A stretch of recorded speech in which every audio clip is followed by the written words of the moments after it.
How's it going, everyone? Welcome to Rads.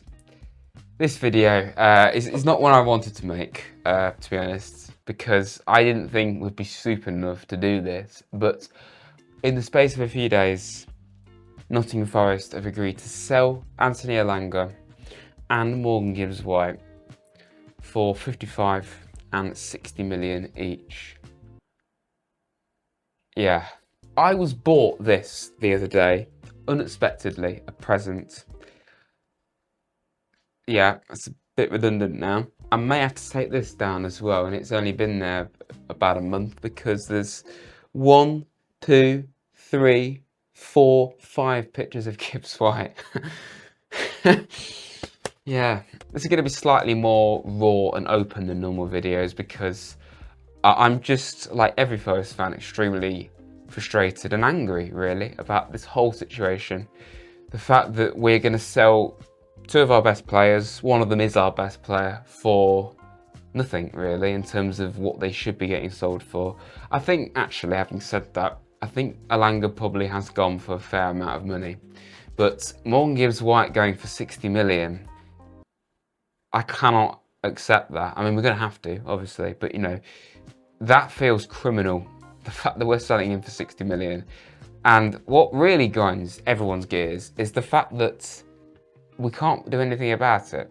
Only we could have done, because it's the fact that there's 60 million release clause in his contract that's made this a complete inevitability. Why didn't we give him a new contract that didn't have a release clause in it? Or if it did, it was an obscene amount of money, because 60 million, I'm actually very surprised he hasn't gone sooner, because how weren't Man City tempted by that when they were interested in him at the start of the window? How weren't Al Ali tempted by that? I'm astounded that they weren't. For 60 million for Morgan Gibbs-White, that's a coup in the world of football these days. Yet Tottenham have come along, and before you know it, oh, Spurs interested in Morgan Gibbs-White. An hour later, here we go, medical. You know, at the same time as the kit being revealed as well, which I do like.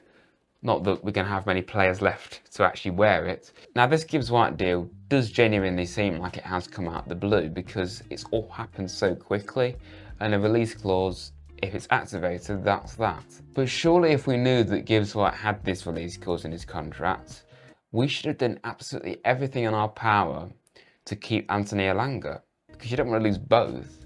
Yet, we're going to lose Elanga for less. Now, is Elanga really worth 80 million like I think Gibbs-White is? I don't think Elanga's worth 80 million.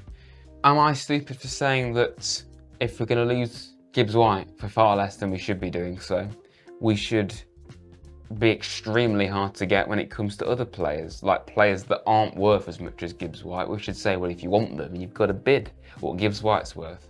Basically, too much for that player. That's what's really annoying me, is the fact that we're selling Elanga for less than Gibbs-White when we could ask for as much as we want with him. Yet Gibbs-White has this release clause in his contract, which I don't think any of us knew he even had. That can be activated any time. Spurs have done it, and he's off.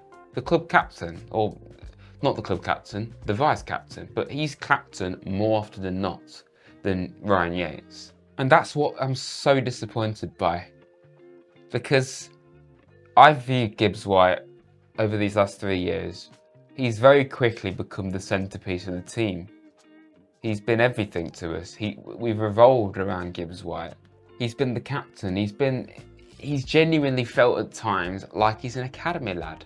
He's had that much passion and trust on his shoulders. And, you know, in tears at Wembley. Was that because he knew he might be leaving? But I think it was probably because we lost. And, you know, he was just sad about that. And yet, here we are, and he's going to Tottenham, who, let's be honest, not much of an upgrade. I know they have Champions League football, but can I remind you that Tottenham came 17th in the Premier League last season? They came 17th, the 4th lowest team in the table. We came 7th. Now, we may have bottled it. No matter how you want to put it, we threw away a top 4 spot. We came lower than where we had been. So however you want to look at it, right? But we came 10 places higher than Tottenham did. Yet we're selling our prized assets to a team that came 10 places lower. Now, maybe, grand scheme of things, bigger picture, Spurs, they're going to be in Europe more than us. They probably do stand a better chance of winning trophies than us, even Tottenham.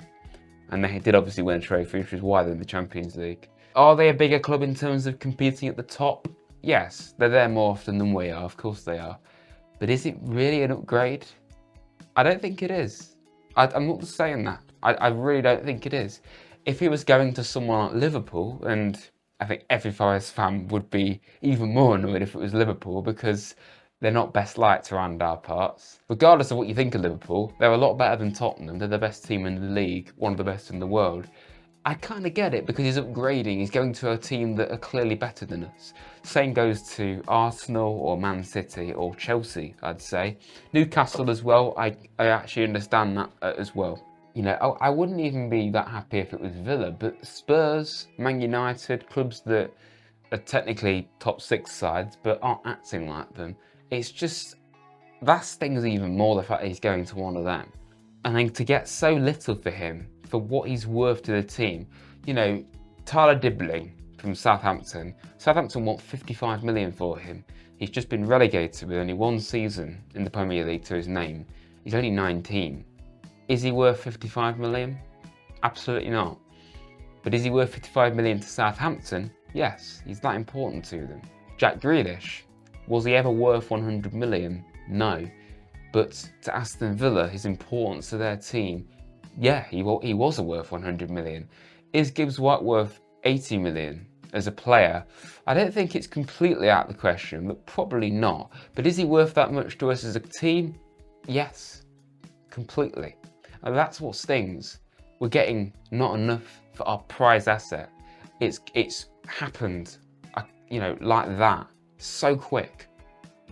And we can't do anything about it. Yet we could have done months prior if we'd have given him a new deal, which wouldn't have guaranteed him to stay, because deals don't mean anything now. But you could have at least written that clause out his contract or made it an astronomical fee.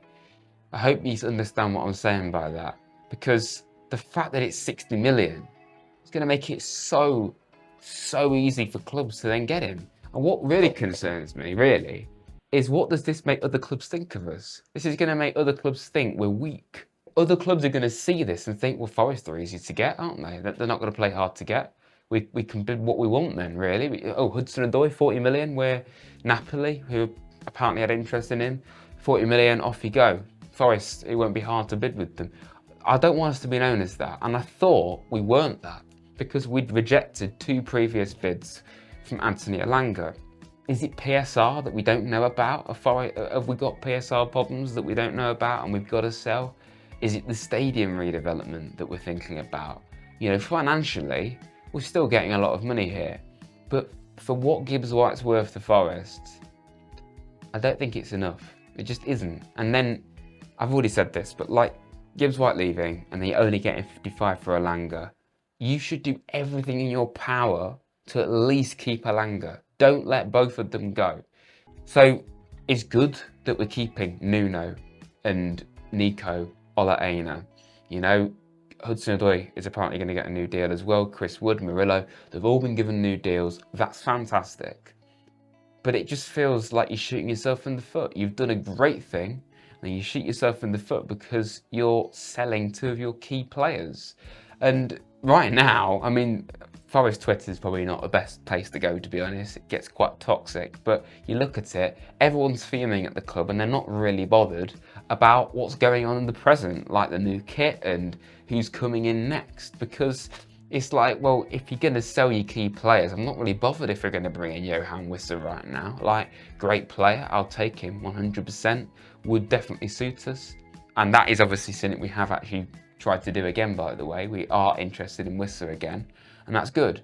It just feels like we're defeating the object of signing Wissa because we're selling Elanga and Gibbs-White.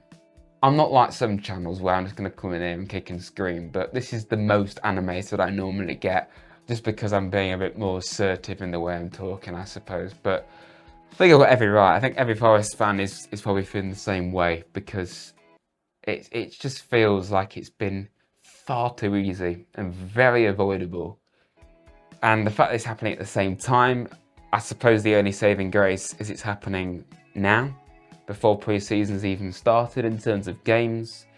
You know, it's not happening at the end of the window. That would be even worse, a million times worse. So that's a good thing. We've got lots of time to replace them, but we've also lost Sosa as well. So that's another hole we've got to fill.